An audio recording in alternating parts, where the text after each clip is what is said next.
Welcome to our YouTube channel. आज के session में अपन डिस्कस करेंगे एनक्लेक्स के वेरी इंपॉर्टेंट क्वेश्चंस के बारे में जो नर्सिंग के हर एग्जाम में पूछे जाते हैं। स्पेशली नॉर्थ साइड 06 में 100% आपको ये क्वेश्चंस देखने को मिलेंगे अपने एग्जाम में। चलिए अपन शुरू करते हैं बिना देरी के। क्वेश्चंस फर्स्ट है, which classification of drug is contra indicated for the client with hypertrophic cardiomyopathy के लिए कौन सा क्लासिफिकेशन है ड्रग्स का जो कॉन्ट्रा इंडिकेटेड है? पॉजिटिव आइनोट्रोप्स कॉन्ट्रा इंडिकेटेड होगा। पॉजिटिव आइनोट्रोप्स अपना राइट आंसर होगा। पॉजिटिव आइनोट्रोप्स कभी भी कार्डियक मायोपैथी के पेशेंट को नहीं देंगे, स्पेशली हाइपरट्रोपिक कार्डियोमायोपैथी के पेशेंट को। क्वेश्चन सेकेंड है, signs and symptoms of an allergy attack include which of the following? Sign and symptoms of an allergy attack include मतलब कौन से साइन सिम्टम्स है एलर्जी अटैक के जिसमें इंक्लूडिंग है? तो अपना ऑप्शन कौन सा राइट होगा? प्रोलॉन्ग एक्सपायरेशन, अधिक समय तक रहना। एक्सपायरेशन, प्रोलॉन्ग एक्सपायरेशन, इसका रेशनल देते हैं। Prolong expiration is prolonged because the alveoli are greatly distended and air trapping occurs। मतलब एल्यूलाई के अंदर एयर ट्रैप हो जाएगी जिसके कारण एक्सपायरेशन क्या होगा? प्रोलॉन्ग्ड।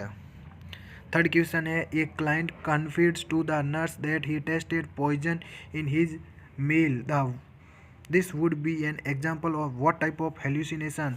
एक क्लाइंट बोल रहा है नर्स को कि मेरे इवनिंग के मील में, इवनिंग के खाने में मेरे को पॉइजन का टेस्ट परसेप्शन हुआ है, टेस्ट का परसेप्शन हुआ है, पॉइजन के टेस्ट का परसेप्शन हुआ है, तो उसको कौन सा हेल्यूसिनेशन डिसऑर्डर होगा? तो टेस्ट के लिए कौन सा आता है? गैस्ट्रेटरी हेल्यूसिनेशन आता है। ऑडिटरी तो हियरिंग के लिए आता है और ऑल्फैक्टरी तो स्मेल के लिए आता है। चलिए आगे देखते हैं। Which of the following findings would be abnormal in a postpartum woman के लिए कौन सी फाइंडिंग एबनॉर्मल है पोस्ट पार्टम वुमन के लिए?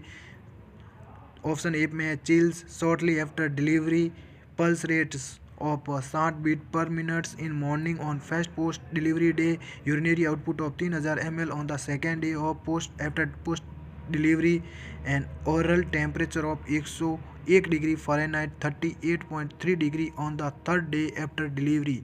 Very important question. Oral temperature उसका होगा 101 डिग्री फ़ारेनहाइट या 38.3 degree Celsius on the third day after delivery. Oral temperature क्यों होगा? क्योंकि उसके अंदर कोई इन्फेक्शन हो गया है पोस्ट पार्टम में वुमन के अंदर, फीमेल के अंदर। तो इसका रेशनल देखते हैं। A temperature of 100.4 degree Fahrenheit 38 degree Celsius में occur after delivery as a result of exertion and dehydration को शो करता है of labour. However any temperature greater than 100.4 degree Fahrenheit needs further investigation to identify any infection process। अगर temperature ज़्यादा है तो वो infection को कोज करेगा जिसके लिए अपन को फर्दर इन्वेस्टिगेशन करवाना है। तो ये पोस्टमार्टम वुमन की एबनॉर्मलिटी है। फिफ्थ क्वेश्चन है, a 6 month old infant has been admitted to the emergency room with febrile seizure. एक 6 month ओल्ड इन्फेंट आया है विद एमरजेंसी रूम के अंदर, उसके साथ में क्या हो रहा है? फिब्राइल सीजर की कंडीशन है। In the teaching of the parents the nurse states that nurse क्या करेगी? Sustain a temperature elevation over 103 degree Fahrenheit is generally related to febrile seizure. Febrile seizure do not usually reoccur. This is little risk of neurological deficit and mental retardation as sequelae to febrile seizure. Febrile seizure are associated with disease of the central nervous system. There is little risk of neurological deficit and mental retardation as sequelae to febrile seizure। से क्या हो सकता है? Neurological deficit और mental retardation की condition अगर होगी तो कौन सा ऑप्शन राइट होगा? सी ऑप्शन अपना राइट होगा। The there is little risk of neurological deficit, mental retardation और altered behaviour secondary to febrile seizure में होगा। फिब्राइल सीजर के लिए क्या होगा? There is little risk of neurological deficit and mental retardation. Sixth question है, एक client diagnosed with bipolar disorder BPD का पेशेंट है, डायग्नोज हुआ है, उसको continues to be hyperactive and to lose weight, वो हाइपर एक्टिव है and wait उसका कम है। Which of the following nutritional intervention would be most therapeutic for him at this time. Bipolar disorder का patient है तो उसको nutritional पर need क्या देंगे, नर्स की क्या रिस्पॉन्सिबिलिटी होगी न्यूट्रिशनल नीड के लिए। Small frequent feeding of food that can be carried, मतलब बाइपोलर का पेशेंट क्या होता है, मतलब बिजी होता है, मतलब हाइपर एक्टिव रहता है, तो उसको थोड़े थोड़े टाइम में उसको खाना देना है अपन को। Small frequent feedings of food that can be carried out, यही आंसर अपना राइट होगा। Small frequent feedings of foods that can be carried. The manic client is unable to sit still long enough to eat an adequate meal. Small frequent feedings with finger food allow him to eat during periods of activity. Seventh question है, a client with bipolar disorder taking him lithium tells the nurse that he has ringing in the ears, blood vision and diarrhea की condition है। एक bipolar disorder का patient है, lithium ले रहा है तो उसके अंदर रिंगिंग ऑफ इन ईयर्स होगा, ब्लड विजन है एंड डायरिया की कंडीशन है। The nurse notices a slight tremor in his left hand, मतलब नर्स नोटिस कर रही हैं लेफ्ट हैंड के अंदर स्लाइट ट्रेमर है। Hand A slurring pattern of his speech, slurring pattern of speech की है।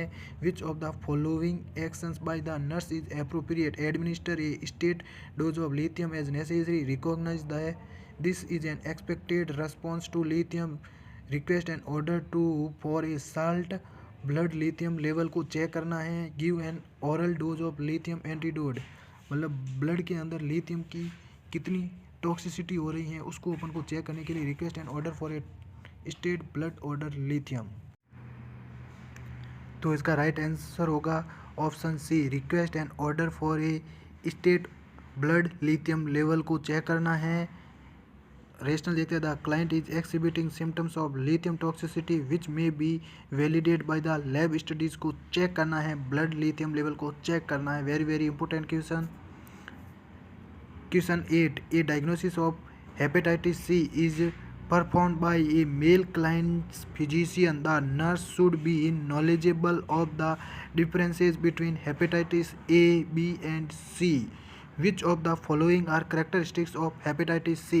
मतलब नर्स को डिफ्रेंशिएट करना है A and B and C, hepatitis C A B and C. तो डिफ्रेंशिएट करने के लिए हेपेटाइटिस सी का कैरेक्टरिस्टिक्स क्या होगा? ऑप्शन ए में है the potential for chronic liver disease is minimal, the onset of symptoms is approved, the incubation period is 2 to 26 weeks, there is an effective vaccine for hepatitis B but not for hepatitis C, nothing। Option अपना right होगा C, the incubation period is 2 to 26 weeks। Hepatitis C and B में result in chronic liver disease को cause करते हैं। Hepatitis A has a low potential for chronic liver disease. Hepatitis C and B have insidious onset. Hepatitis A has an abrupt onset है। incubation periods are as follows। Hepatitis C का incubation period है 2 to 26 week और Hepatitis B का incubation period है 6 to 20 weeks and Hepatitis C का incubation period है 2 to 6 weeks। Only Hepatitis B has an effective vaccine है। इसका option right होगा C, the incubation period is 2 to 26 week. Characteristics of hepatitis C. Question 9, hypoxia is the primary problem related to near drowning victims. The first organ that sustains irreversible damage after submersion in water is the, death के बाद में सबसे पहले कौन सा organs की death होती हैं? ऑप्शन बी राइट होगा, ब्रेन, नर्वस सिस्टम।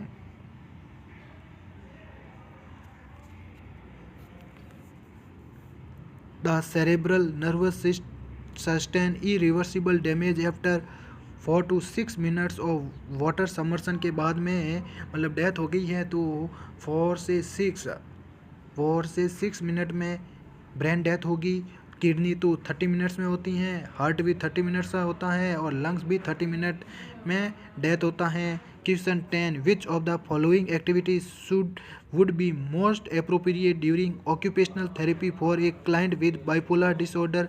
कौन सी थेरेपी बाइपोलर डिसऑर्डर के लिए अप्रोप्रिएट है? Playing cards with other clients, working crossword puzzles, playing tennis with a staff member और sewing beds on a leather belt.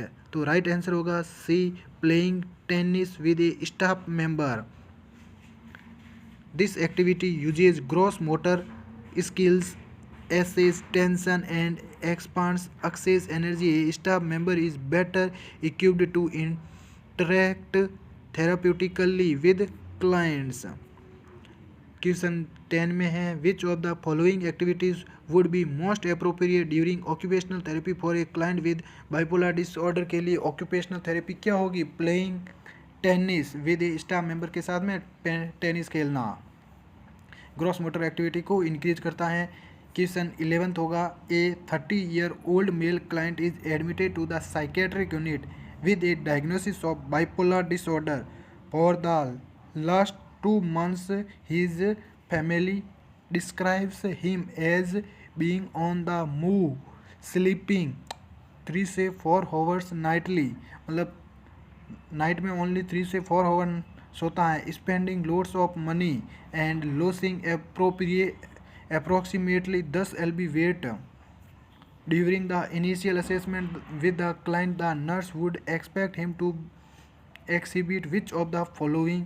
ये क्वेश्चन क्या कह रहा है? ये 30-year मेल क्लाइंट एडमिटेड होता है साइकेट्रिक यूनिट में with a diagnosis of bipolar disorder, उसको डायग्नोस हुआ है फॉर द लास्ट 2 months से। His family describes him as being on the move, family describe करती हैं, बताती हैं। फैमिली हिस्ट्री कलेक्ट करेंगे तो स्लीपिंग 3 से 4 hours नाइटली में ओनली 3 से 4 घंटे सोता है। Spending loads of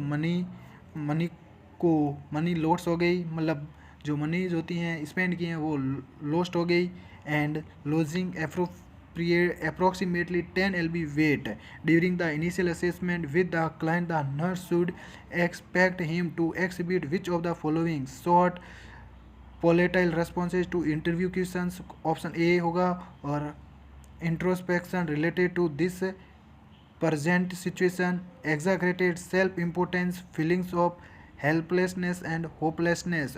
exaggerated self importance इसका राइट आंसर होगा सी। सी क्यों होगा? रेशनल है। Grandiosity and an inflated sense of self worth are characteristics of this disorder. Grandiosity and an inflated sense of self worth are characteristics of this disorder, मतलब bipolar disorder है उस patient को तो exaggerated self importance वो अपनी ज़्यादा बताएगा, मतलब ग्रैंडियोसिटी होगी उसको, मतलब झूठा भ्रम होगा, खुद को महान बताएगा। एग्जैगरेटेड सेल्फ इम्पोर्टेंस अपने आप को ही इम्पोर्टेंस देगा। क्वेश्चन 12 है, diabetes during pregnancy requires tight metabolic control of glucose levels to prevent prenatal mortality. When evaluating the pregnant client, the nurse knows the recommended serum glucose range during pregnancy. के दौरान serum glucose range क्या होगी? तो इसका right answer होगा अपना answer A, the recommended range is 70 से 120 mg/dl to reduce the risk of prenatal mortality rate. 70 से 120 mg/dl होता है diabetes glucose diabetic metabolic rate में। Diabetes during pregnancy requires tight metabolic control of glucose levels to prevent prenatal mortality. When evaluating the pregnant client the nurse knows the recommended serum glucose range during pregnancy. के दौरान उसकी serum glucose level क्या होगी? 70 से 120 mg/dl। Very very important question. Question 13, when evaluating A client with symptoms of shock. एक client को evaluate करते हैं शॉक के पेशेंट को जब it is important for the nurse to differentiate between neurogenic and hypovolemic shock. Very very important है, differentiate करना है अपन को न्यूरोजेनिक एंड हाइपोवोलेमिक शॉक को. The symptoms of neurogenic shock differ from hypovolemic shock. Shock is that मतलब neurogenic shock है hypovolemic shock से कैसे अलग है अपन को राइट आंसर बताना. In neurogenic shock the skin is warm and dry. Very very important, option A right होगा. इन न्यूरोजेनिक शॉक के अंदर स्किन क्या होगी, वार्म एंड ड्राई. क्यों होगी, रेशनल देखते हैं. Neurogenic shock is caused by injury to the cervical region में इंजरी होने की वजह से न्यूरोजेनिक शॉक होता है. This leads to loss of sympathetic control, जिसके कारण सिंपैथेटिक कंट्रोल लॉस होता है. This loss leads to vasodilation of the vascular beds, मतलब वेजोडाइलेशन होगा जिसके कारण bradycardia resulting from the lack of sympathetic balance to parasympathetic stimuli from the vagus nerve and the loss of the ability to sweat below the level of injury. In neurogenic shock the client is hypotensive but bradycardiac with warm dry skin. इसका right answer होगा A. In neurogenic shock the skin is warm and dry. 14 question क्या होगा, ए 55-year-old man is admitted to the hospital with complaints of fatigue. 55-year-old man है, उसको hospital में admit किया गया है तो कंप्लेंट क्या हो रही है, fatigue, jaundice, anorexia and clay coloured stools की कंप्लेंट्स कर रहा है. His admitting diagnosis is rule out hepatitis की कंडीशन है उसको. Laboratory studies reveals elevated liver enzymes and bilirubin बढ़ रहे हैं. In obtaining his health history the nurse should assess his potential for exposure to hepatitis. Which of following represents a high risk group of contracting this disease.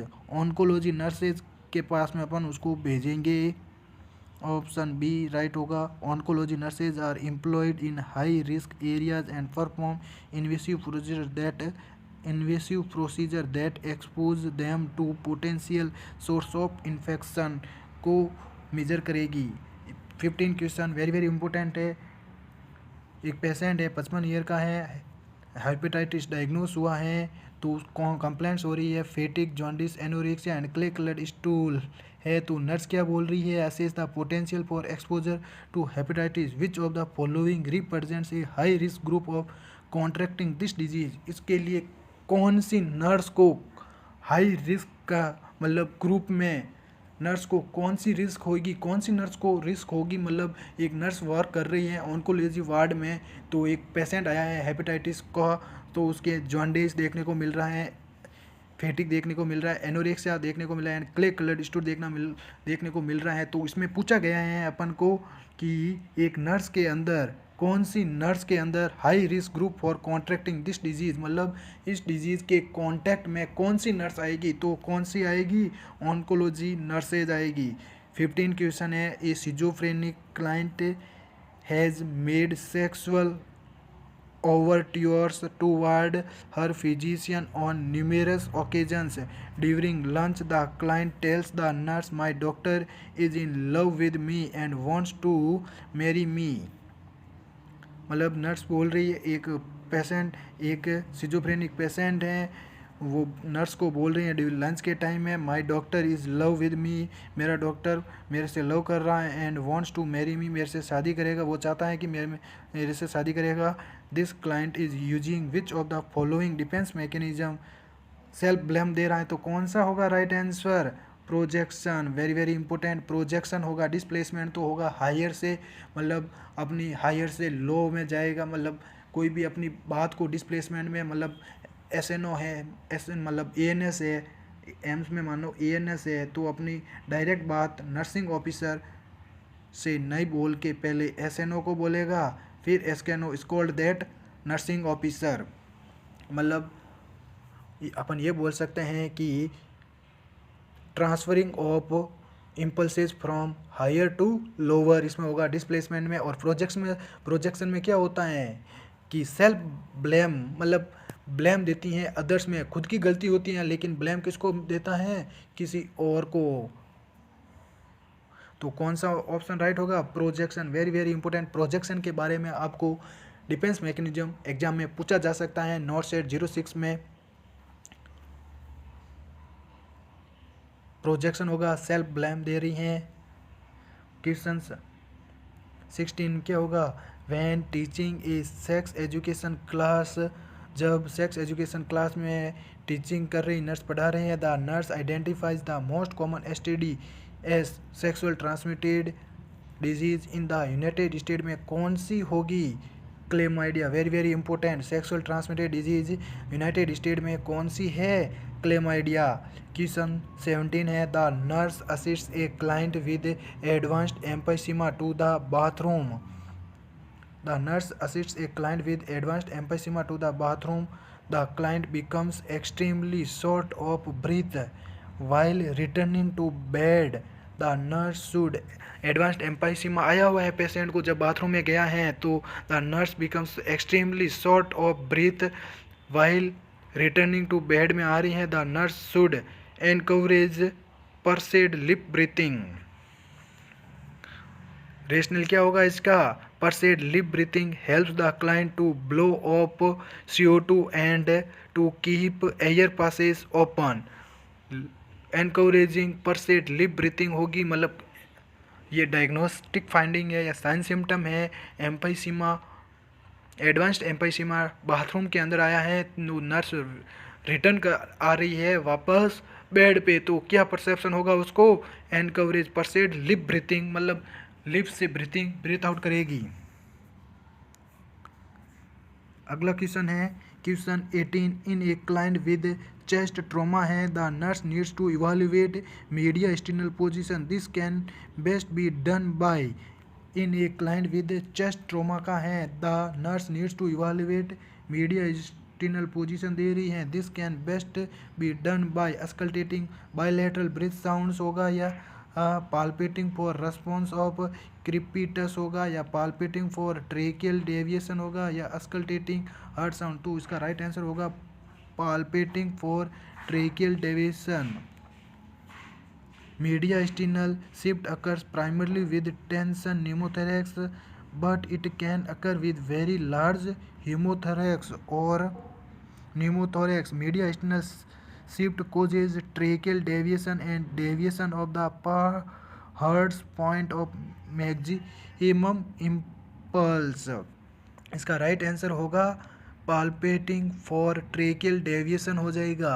In a client with chest trauma, उसको chest में लग गई है, the nurse to evaluate mediastinal position में evaluate क्या करेगी? क्योंकि पाल्पेटिंग for tracheal deviation हो चुका है। क्वेश्चन 19 है, clinical manifestation seen in left sided rather than in right sided heart failure, मतलब क्या होगा? क्लिनिकल मैनिफेस्टेशन क्या होगा? लेफ्ट साइडेड हार्ट फेलियर और राइट साइडेड हार्ट फेलियर में कौन सा क्लिनिकल मैनिफेस्टेशन देखने को मिलेगा? Decreased peripheral perfusion and rales.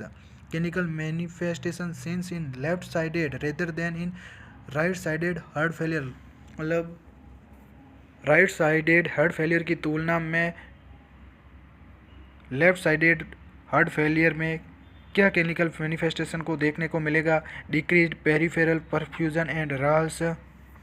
Clinical manifestations of left side heart failure are left ventricular dysfunction, left ventricular dysfunction होगा, डिक्रीज्ड कार्डियक आउटपुट होगा, hypotension and the backward failure as a result of increased left atrium and pulmonary artery pressure, pulmonary oedema and rales की condition होगी। तो left heart failure में कौन कौन सी condition आएगी? वेंट्रिकुलर डिसफंक्शन होगा, डिक्रीज्ड कार्डियक आउटपुट होगा, हाइपोटेंशन होगा, बैकवर्ड फेलियर की कंडीशन अकर होगी, जिसके कारण क्या रिजल्ट शो आएगा? Increased left atrium and pulmonary artery pressure, pulmonary oedema and rales. Question 20 क्या होगा? In assessing cardiovascular clients with progression of aortic stenosis, the nurse should be aware that there is typically in assessing a cardiovascular client with progression of aortic stenosis है, the nurse should be aware there is typically किससे होता है? increased left ventricular systolic pressure and hypertrophy के कारण left Left ventricular hypertrophy occurs to increase muscle mass and overcome to the stenosis. Left ventricular pressures increases as left ventricular volume increases owing to insufficient emptying. मतलब increased left ventricular systolic pressure and hypertrophy के कारण क्यों होगा? क्योंकि left ventricular pressure increase होगा, जिसके कारण left ventricular volume क्या होगी? इंक्रीज होगी। और इनसफिशिएंट एम्पटिंग मतलब बहुत ही कम मात्रा में लेफ्ट वेंट्रिकुलर क्या होगा? एम्पटी होगा, खाली होगा, जिसके कारण हाइपरट्रोफी की कंडीशन होगी और पेरिफेरल परफ्यूजन देखने को मिलेगा उसके कारण, और वेंट्रिकुलर सिस्टोलिक प्रेशर इंक्रीज होगा। ये अपने होंगे 20 क्वेश्चंस NCLEX के, वेरी वेरी इंपॉर्टेंट। आपको नॉट सेट में या नर्सिंग के हर एग्ज़ाम में ये क्वेश्चंस आपके आगे आएंगे, आपको देखने को मिलेंगे।